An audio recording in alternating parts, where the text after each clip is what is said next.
Belém, entre o látex e o futuro. O Brasil que a COP30 vai mostrar ao mundo. O eco de uma cidade que nunca dormiu. Belém já foi o coração pulsante de um império feito de seiva. O látex que brotava das entranhas da floresta corria como ouro líquido pelas mãos dos barões da borracha, transformando a cidade em um palco de excessos e sonhos. As ruas, cercadas por casarões de azulejos portugueses e fachadas francesas, eram um reflexo de uma Amazônia que acreditava ter encontrado seu futuro, mas o tempo não das ilusões. O que sobrou daquele esplendor hoje repousa sob camadas de chuva, memória e esquecimento. Há um silêncio particular em Belém. Um silêncio que parece carregar a voz de um século inteiro. Quem caminha pelo ver-o-peso, quem sente o cheiro de peixe e tucupi misturado ao vento do Guajará, percebe que esta cidade respira o passado e o presente ao mesmo tempo. E é nesse sopro, entre o fim de uma era e o começo de outra, que o mundo volta seus olhos para cá. A COP30 não chega a Belém por acaso. Ela desembarca no mesmo território onde o Brasil aprendeu o preço da riqueza e o custo do progresso. Um século atrás, as florestas eram vistas como minas de ouro verde. Hoje, são o último escudo contra um planeta que arde. O contraste é inevitável. O lugar que simbolizou a exploração se prepara agora para representar a esperança. Mas o que o mundo verá quando as câmeras se voltarem para Belém? Verá apenas uma cidade tropical pintada de verde para agradar os visitantes? Ou enxergará as cicatrizes escondidas sob o asfalto, onde o suor dos seringueiros ainda grita por justiça? A resposta não está nos discursos dos líderes, mas nas ruas que resistem. O som das buzinas mistura-se ao das águas que sobem e descem todos os dias, lembrando que o tempo aqui é outro. É o tempo do rio, o tempo de quem aprendeu a sobreviver nas margens, reinventando-se diante da cheia e da vazante. Belém não é apenas um ponto no mar, é uma memória do Brasil que fomos e uma janela para o Brasil que ainda podemos ser. A COP30 vai mostrar ao mundo uma cidade que carrega em suas veias a ironia da história, onde o progresso já teve cheiro de borracha queimada e hoje precisa ter o perfume da floresta preservada, onde o luxo de ontem se transformou em lição e onde cada gota de chuva parece lembrar que a natureza não esquece, apenas espera o momento de ser ouvida novamente.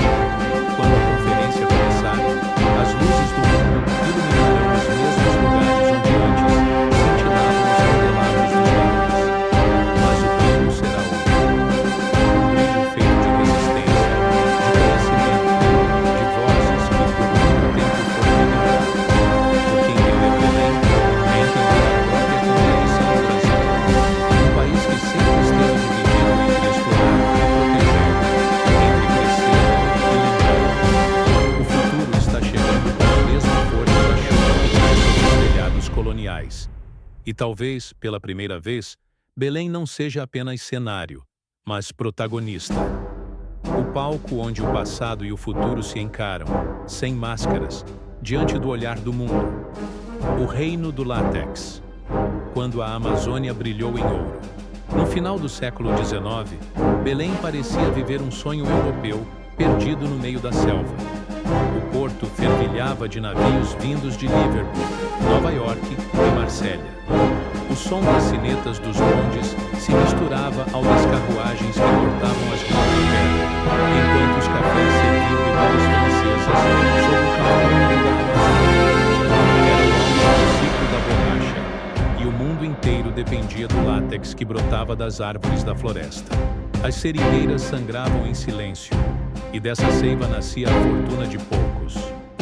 A borracha transformava a Amazônia em símbolo de progresso. O Teatro da Paz erguia-se imponente, com seus lustres de cristal importados e o piso de mármore vindo de Carrara. Cada espetáculo era uma tentativa de convencer o mundo e a si mesmo de que Belém fazia parte da civilização moderna. Enquanto isso, nas profundezas do interior, os seringueiros trabalhavam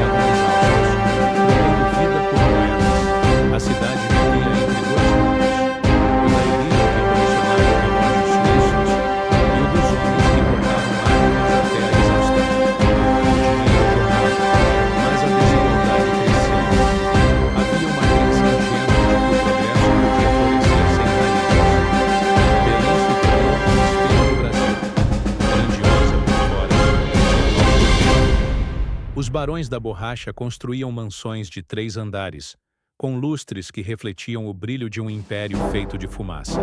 Em festas luxuosas, as orquestras tocavam valsas vienenses, enquanto a poucas ruas dali, o povo pobre enchia baldes de água das cacimbas. A cidade respirava uma euforia que não percebia o abismo à frente. Mas a natureza observava em silêncio. As árvores que sustentavam o sonho dos barões estavam sendo exploradas até o limite. As sementes do próprio fim já estavam plantadas. Ninguém parecia notar. Havia um detalhe que mudaria. O segredo da estava prestes a escapar da Amazônia. Em 1876, o britânico Henry Wickham contrabandeou milhares de sementes de seringueira para o outro lado do mundo. Era o início do fim do Império Amazônico. Em pouco tempo, o que antes era monopólio virou lembrança. A borracha começou a ser produzida em massa nas colônias asiáticas com eficiência e baixo custo. Belém, que antes ditava o preço do progresso, viu o chão desaparecer sob os próprios pés. A cidade que acreditava ter conquistado o futuro começou a sentir o peso da própria ilusão. E a floresta, silenciosa, começou a cobrar sua conta. A cidade do esquecimento, o fim do ciclo e o silêncio. O colapso chegou sem aviso, como a cheia que toma a cidade em uma madrugada qualquer. Um dia, os navios atracavam abarrotados de mercadorias e passageiros elegantes. Partiam vazios, levando com eles a ilusão de um império eterno. A borracha amazônica perdeu valor. As exportações desabaram. E o Fausto se dissolveu no ar quente e úmido de Belém. Os casarões começaram a fechar suas janelas. Os trilhos dos bondes enferrujaram. E o silêncio tomou o lugar das valsas que ecoavam pelas varandas. As famílias que outrora exibiam poder fugiram para o Rio de Janeiro e para a Europa, deixando atrás de si palacetes que logo seriam engolidos pelo tempo. A cidade, que já havia sido símbolo de luxo, passou a viver entre o mofo e a nostalgia. As águas do Guajará refletiam as fachadas decadentes e parecia que até o vento tentava soprar com medo de levantar o pó daquilo que restava de uma glória perdida. Mas o esquecimento é traiçoeiro. Ele se disfarça de calma quando, na verdade, é o prenúncio de uma nova luta.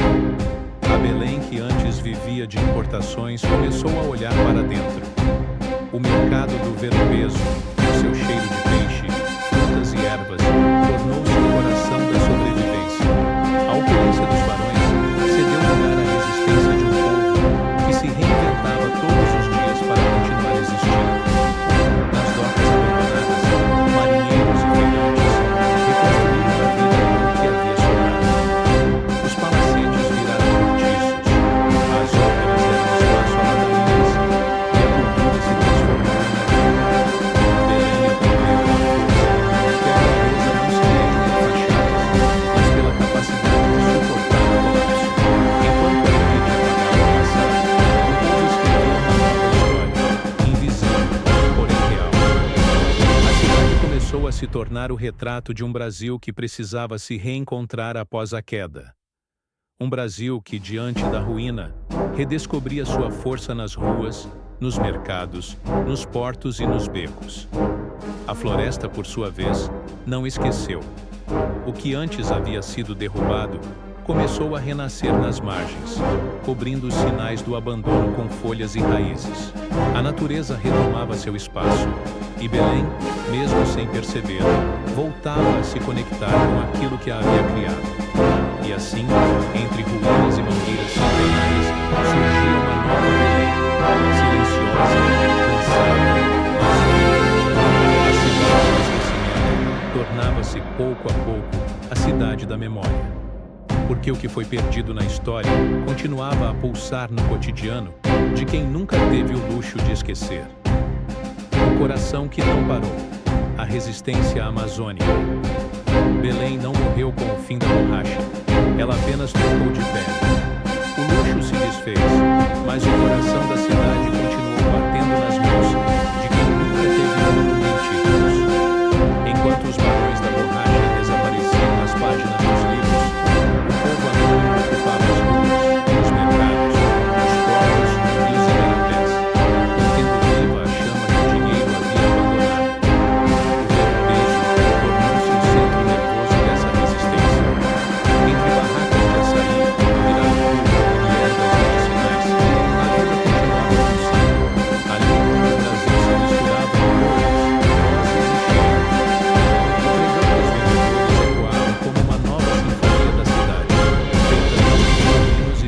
importados, mas de tambores, sotaques e risadas.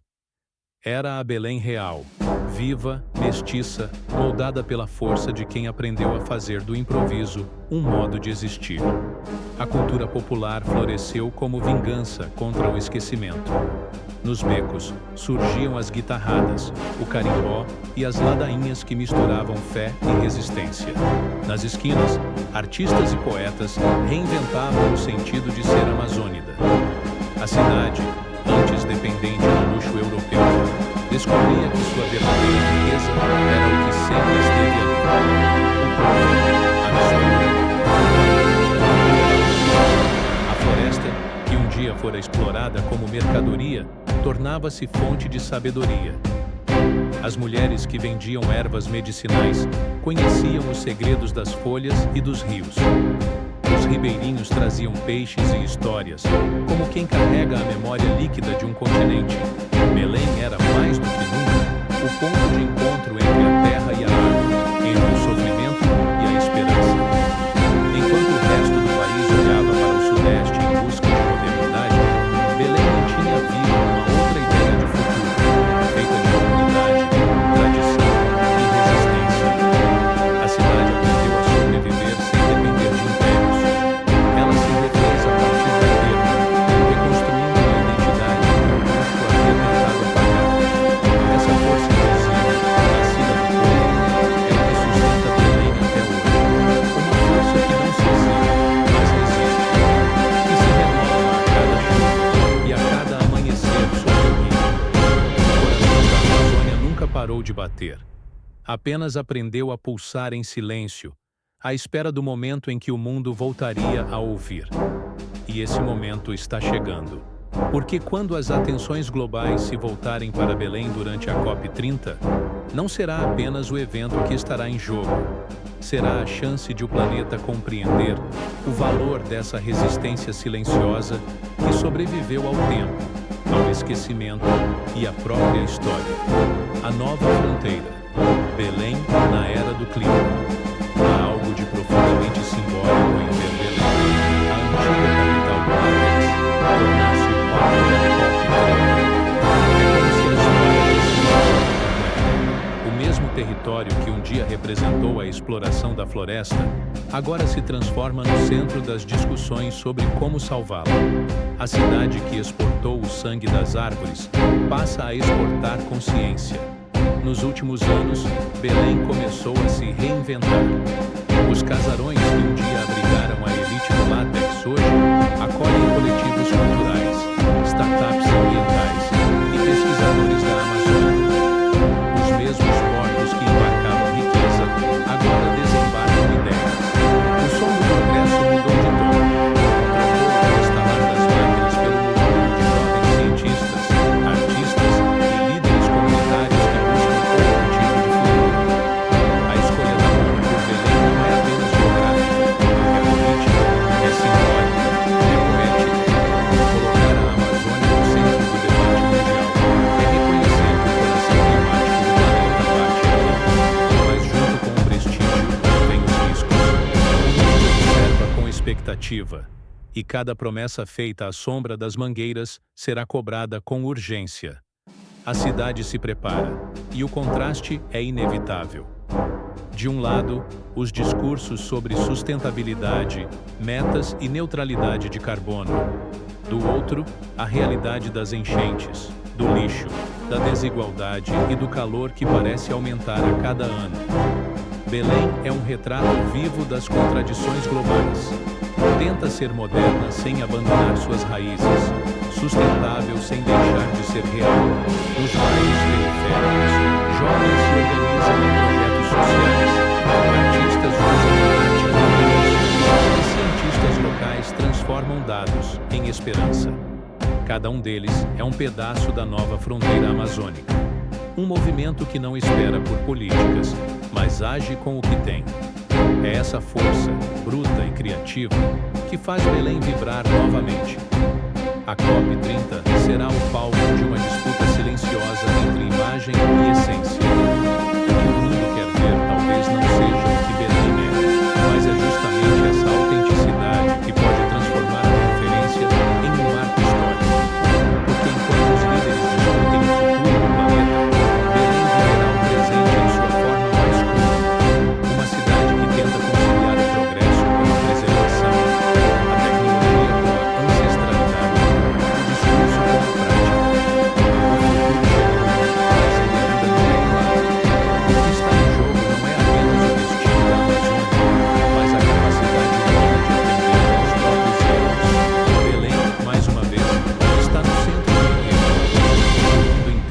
assistir para ver se dessa vez a história termina diferente. A voz dos povos. O Brasil que o mundo vai ouvir. Por muito tempo, falar sobre a Amazônia era falar por ela. Intelectuais, governos e empresas decidiram o destino da floresta sem ouvir quem realmente vivia nela. Agora, pela primeira vez, a história muda de direção. A COP30 abre espaço para as vozes que o mundo tentou calar. Indígenas, quilombolas, ribeirinhos, agricultores, mulheres e jovens que carregam na pele o mapa da Amazônia verdadeira. Essas vozes não falam com discursos oficiais. Elas falam com a urgência de quem vive o problema. Falam sobre a chuva que chega fora de hora, sobre o rio que não obedece mais às marés, sobre a terra que já não dá o mesmo fruto. São histórias que revelam uma verdade incômoda. O futuro do clima global não será decidido em escritórios, mas nas comunidades que ainda sabem ouvir o som da floresta. Em Belém, essa consciência está por toda parte. Nas universidades, pesquisadores se unem a povos tradicionais para traduzir o conhecimento ancestral em soluções reais. Nas margens dos rios, comunidades constroem alternativas sustentáveis que não cabem nos relatórios técnicos, mas transformam vidas de verdade. É a ciência encontrando o destino, o saber dos livros se curvando no saber da terra. O mundo chega com câmeras, microfones e promessas, mas quem vive aqui sabe que a floresta não precisa de porta-vozes, precisa de aliados. E Belém, com sua mistura de povos e histórias, se torna o ponto onde todas essas vozes se encontram. A COP30 não será apenas um evento diplomático. Será um espelho do Brasil que por tanto tempo ficou à margem e que agora exige ser visto. A cidade se transforma em palco e símbolo. Cada rosto na multidão carrega uma história que o mundo desconhece. Há algo de poderoso nesse encontro. O antigo centro da exploração se torna o megafone da resistência. O mesmo chão que testemunhou o silêncio dos ceifeiros agora ecoa os cantos dos povos da floresta. E talvez seja essa a verdadeira revolução. Não a das máquinas, nem a dos discursos, mas a das vozes que finalmente encontram espaço para se cruzar, se ouvir e se reconhecer. A Amazônia fala através de Belém, e o mundo não poderá fingir que não ouviu. Porque toda vez que uma dessas vozes se levanta, o som atravessa o rio, cruza o continente e lembra a todos que o futuro não pertence apenas a quem tem poder, mas a quem ainda tem tempo de cuidar da vida. O confronto invisível entre o lucro e a sobrevivência. Enquanto os holofotes se voltam para os discursos da COP30, há uma guerra silenciosa acontecendo nos bastidores. Uma guerra que não se trava com armas, mas com cifras, contratos e narrativas cuidadosamente construídas. Sob o discurso da sustentabilidade, empresas e governos disputam o controle da maior riqueza do século, a imagem da Amazônia. Belém, mais uma vez, está no centro desse embate. De um lado, as promessas de um desenvolvimento verde, repleto de projetos bilionários que vendem a ideia de progresso limpo. De outro, as comunidades que vivem a contradição na pele. Enquanto o mundo fala em créditos de carbono, elas ainda lutam por água potável e luz elétrica. A distância entre o discurso e a realidade é o abismo que separa quem fala em nome da floresta e quem realmente depende dela para viver. Nas salas climatizadas onde se definem metas e acordos, o valor de uma árvore é calculado em planetas. Mas nas margens do rio, esse valor é outro. É o amigo, o alimento, a sombra, a existência. Entre essas duas visões, há uma tensão que define o futuro da Amazônia. A de transformar a natureza em produto ou em aliado. A COP30 não resolverá essa disputa, mas ela a tornará impossível de sobreviver. Empresas de mineração se apresentam como defensoras do meio ambiente. Bancos patrocinam campanhas de reflorestamento enquanto financiam obras que destroem ecossistemas inteiros. A palavra sustentável se tornou um amuleto, um selo de prestígio usado para maquiar velhas práticas. O lucro encontrou uma nova máscara: a do verde. E é essa hipocrisia que Belém expõe diante do mundo. Mas no meio dessa disputa, há sinais de resistência. Jovens ativistas amazônidas, cientistas independentes e comunidades tradicionais começam a desmascarar o teatro. Mostram que não existe economia sustentável sem justiça social, nem preservação verdadeira sem mudança de comportamento. A Amazônia não precisa de salvadores. Precisa de responsabilidade. O confronto invisível que atravessa Belém é o mesmo que atravessa o planeta. O dilema entre crescer e preservar, entre o que se promete e o que se cumpre. A COP30 será, em essência, o espelho dessas contradições. Belém, com sua história de riqueza e ruína, será um lembrete de que toda promessa de futuro tem um custo. E que talvez o preço mais alto seja continuar fingindo que é possível salvar o planeta sem mudar o que nos move. O futuro que chega com a chuva. A chuva sempre foi o relógio da cidade. Ela dita o ritmo das conversas, o tempo das colheitas e o número dos dias. Em Belém, quando o céu se fecha e o ar muda, é como se a cidade inteira respirasse diferente. A chuva cai grossa, pesada, carregada de histórias. E agora, mais do que nunca, ela simboliza o futuro que começa a descer sobre nós. Nos últimos anos, uma nova geração tem surgido entre os becos e universidades da capital paraense. Jovens que não esperam ordens nem milagres, que transformam os problemas da cidade em laboratório para criar soluções. Eles falam de energia limpa, reciclagem, educação ambiental, mas também de cultura, arte e memória. Entendem que preservar a Amazônia não é apenas salvar árvores, é salvar o modo de viver que nasceu à sombra delas. Projetos comunitários florescem nas margens dos rios, escolas ensinam tecnologia junto com saberes tradicionais, e pesquisadores locais estudam formas de equilibrar economia e floresta sem repetir os erros do passado. O futuro de Belém não está nas mãos de quem vem de fora, mas de quem aprendeu a sobreviver dentro do caos. A cidade, antes símbolo de exploração, começa a ser o retrato de uma virada que acontece longe das manchetes, mas perto das pessoas, nos mercados, nos quintais, nas rodas de conversa, onde o conhecimento passa de geração em geração. Cada iniciativa, menor que pareça, é uma semente, e é assim, em silêncio e persistência, que o futuro se constrói na Amazônia. A chuva que cai sobre os telhados coloniais é a mesma que alimenta os rios e renova as florestas. Ela não distingue o passado do presente, lava o pó dos casarões e irriga as novas ideias. É o ciclo natural que lembra a cidade que a vida não acaba, apenas se transforma. E Belém, com todas as suas contradições, começa a entender que o futuro não virá de fora. Ele já está crescendo sob os pés de quem nunca desistiu. O que a COP30 vai mostrar ao mundo talvez não seja um modelo pronto, mas um exemplo vivo.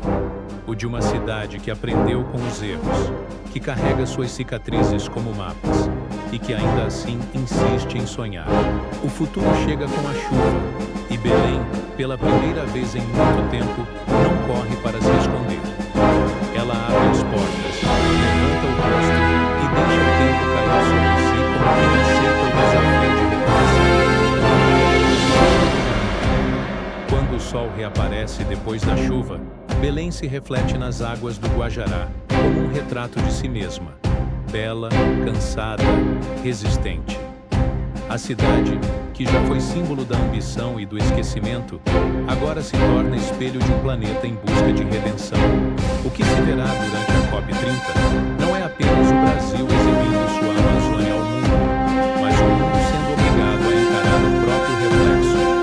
Um sistema que consome mais do que sustenta, promete mais do que cumpre e destrói o que finge proteger. Belém, com suas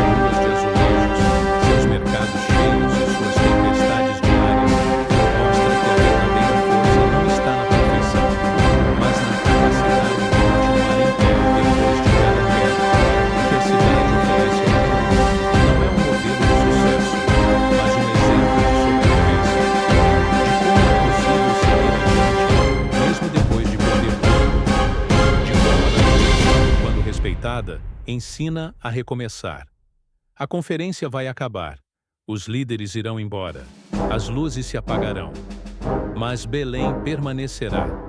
Continuará com seu cheiro de chuva e peixe, com o som das marés subindo e descendo, com as vozes do mercado e as rezas das comunidades.